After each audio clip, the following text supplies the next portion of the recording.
है Indu broadcasting private limited और आप देख रहे हैं इंडियन न्यूज, हर पल, हर क्षण, हर सच। मिशन 2023 की तैयारियों में जुटी कांग्रेस ने संगठनात्मक ढांचे में आमूल चूक परिवर्तन किए हैं।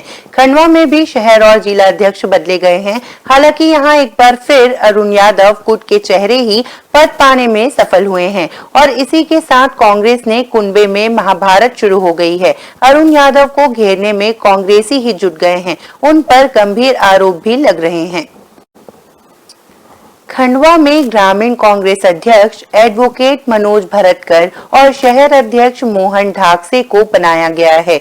ऑल इंडिया कांग्रेस कमेटी द्वारा नियुक्त किए गए ये दोनों अध्यक्ष अरुण यादव के गुट के हैं। नामों की घोषणा होने के बाद से ही कांग्रेस की अंतर्कलह खुलकर सामने आ गई है। विधानसभा चुनाव 2018 में कांग्रेस के टिकट पर खंडवा से चुनाव लड़ने वाले कमलनाथ गुट के कुंदन मालवीय ने सोशल मीडिया के माध्यम से इन नियुक्तियों पर आक्रोश जाहिर किया है। उन्होंने पूर्व प्रदेशाध्यक्ष अरुण यादव पर गंभीर आरोप लगाते हुए कहा है कि वे आईएएस और भाजपा की विचारधारा के हैं। वहीं आरोपों का खंडन करते हुए मनोज भरतकर ने कहा कि विचारधारा बदलती रहती है, अब मेरी विचारधारा कांग्रेस की है। जो विचारधारा होती, विचारधारा क्या बदलती रहती, इफेक्ट जो शब्द होता है, कई हम लोग किसी चीज़ से प्रभावित हो जाते हैं। मेरा जो बैग था वो एक अलग विचारधारा थी। 7 से 8 सालों से मैं लगातार कांग्रेस की एक 100% वाली विचारधारा को लेकर चल रहा हूँ। कांग्रेस पार्टी के टिकट के ऊपर मैं जिला पंचायत का सदस्य चुनाव लड़ा। 8,500 वोटों से भारतीय जनता पार्टी के व्यक्ति को हराया मैंने। लगातार उसी समय निर्दलीय व्यक्ति भी था आरएसएस का, जो विधानसभा प्रभारी था नवनीत ठाकुर, उसको भी मैंने 3680 वोटों से हराया है, आरएसएस के व्यक्ति को।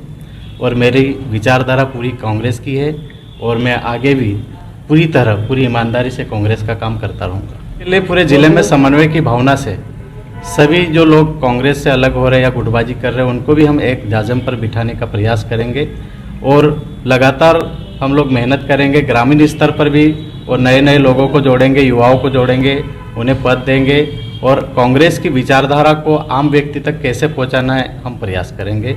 और 2023-24 की लोकसभा और विधानसभा में हम प्रयास करेंगे खंडवा से हम विजयश्री को प्राप्त। आपके माध्यम से अरुण यादव जी से ये सवाल पूछना चाहता हूं कि अब उनकी रुचि खंडवा जिले में क्या है। चुनाव वो लड़ना नहीं चाहते हैं, जब चुनाव लड़ने की बारी आती है वो इनकार कर देते हैं।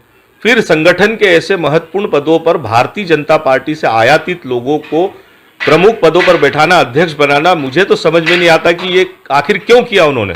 सवाल इस बात का है कि जो लोग बरसों से कांग्रेस की विचारधारा को लेकर कांग्रेस पार्टी के संगठन के लिए काम कर रहे हैं, वो लोग कहां जाएंगे, वो क्या करेंगे। आगे 6 महीने बाद चुनाव होने जा रहे हैं, तो हम चुनाव के अंदर अपने आप को कैसे स्थापित करेंगे, कैसे हम भारतीय जनता पार्टी का मुकाबला करेंगे जब भारतीय जनता पार्टी का आदमी हमारी लीडरशिप करने को आ गया है। कल तक अरुण भाई कहते थे कि मेरे नाम के आगे सिंधिया नहीं लिखा, लेकिन सिंधिया जैसे लोगों को वो अपने साथ लिए घूम रहे हैं। मुझे बड़ी हैरानी है। मैं अरुण भाई की बहुत इज्जत करता हूं, लेकिन मुझे समझ नहीं आता कि उनका राजनीति करने का तरीका क्या है। खंडवा को उन्होंने जो है अपने खेल का मैदान समझ रखा है।